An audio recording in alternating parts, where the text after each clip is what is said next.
Hello, and welcome to another episode of the Michael Brooks podcast. I am your host, Michael Brooks, and today I want to talk about food and nutrition.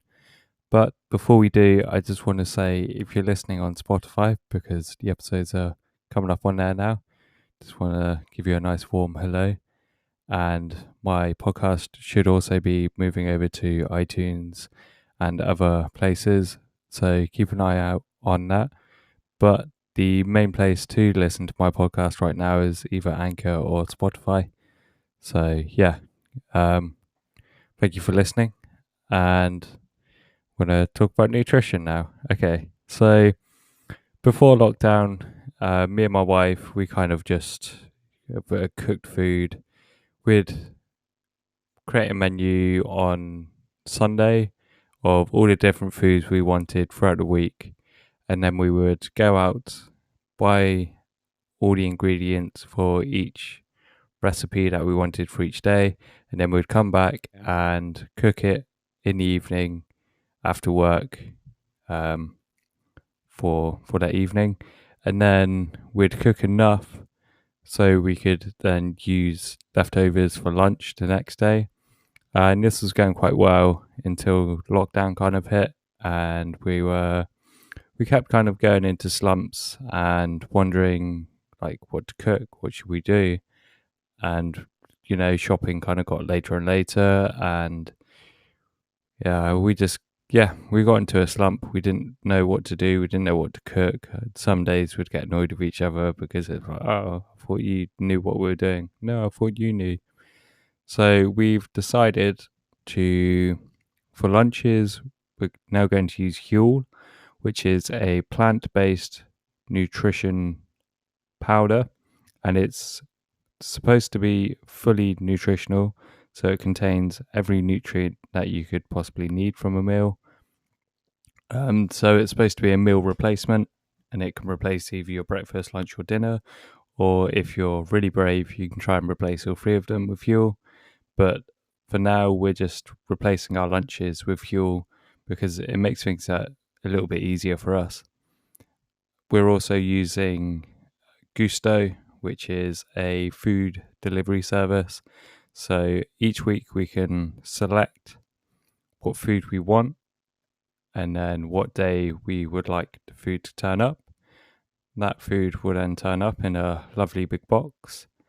And each day we can just cook the food and there be exactly enough for the two of us, which is fantastic because that means there's little to no waste, which was becoming a bit of an issue as we moved into lockdown.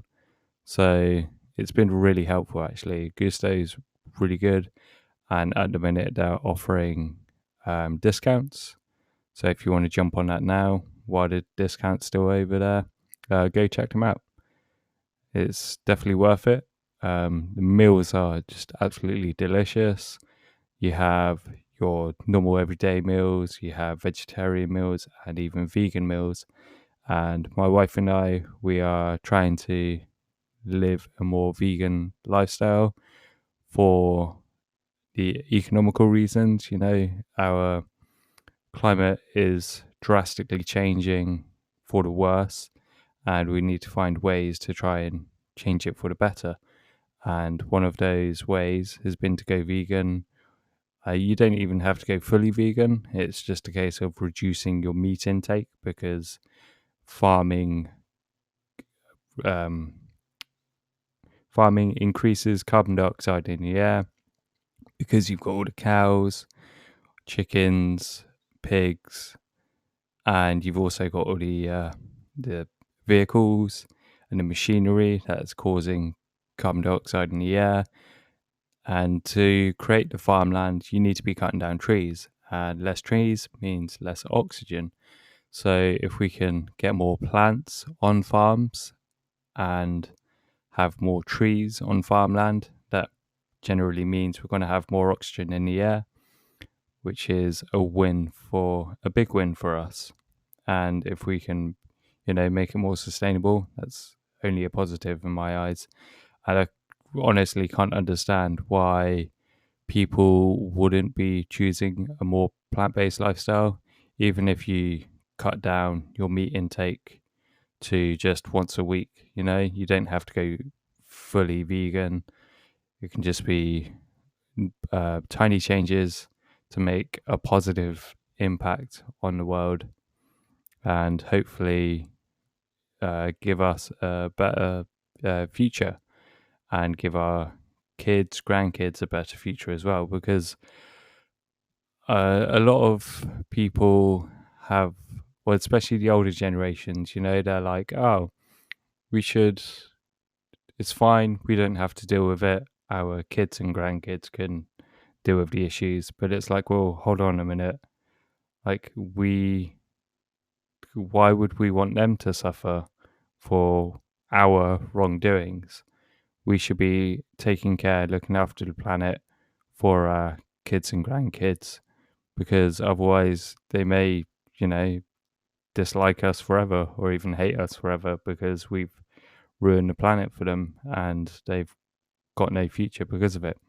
So I recommend going plant-based, even if it's like just to cut down on the meat for as much as you can, as much as you feel comfortable. There's no right or wrong way of doing it, I don't think. But if you can cut down on your meat intake, then and get, do that bit of positivity, then that's all good. So Gusto has made our lives easier. We don't really have to think about what we're cooking each week. We can just pick the recipes or the menus, and the recipes come to us. My one drawback is the maximum amount of days you can get at current is 4, and I would like it to be able to pick at least 5 days, because then you could have it on the weekdays, and then on your weekends you could have you could treat yourself and have takeaways or cook your own meals or anything like that. But also having it 7 days a week would be amazing, because then if you're really, really lazy one week, you could just have a full week of Gusto, which I kind of think they're missing a trick, but I guess it's because of shelf life of their food. But hey ho, it's 4 days a week. You can have Gusto food, and the other 3 you can either get a takeaway or go to your shops, buy some stuff, and make your own food. So I think that's really good. I definitely recommend you check both Huel and Gusto out. Huel seems scary because it's this powder, and people think of Weight Watchers, which is full of sugar, but Huel doesn't contain any sugar. It contains aspartame, which is a, what do they call it? Like a all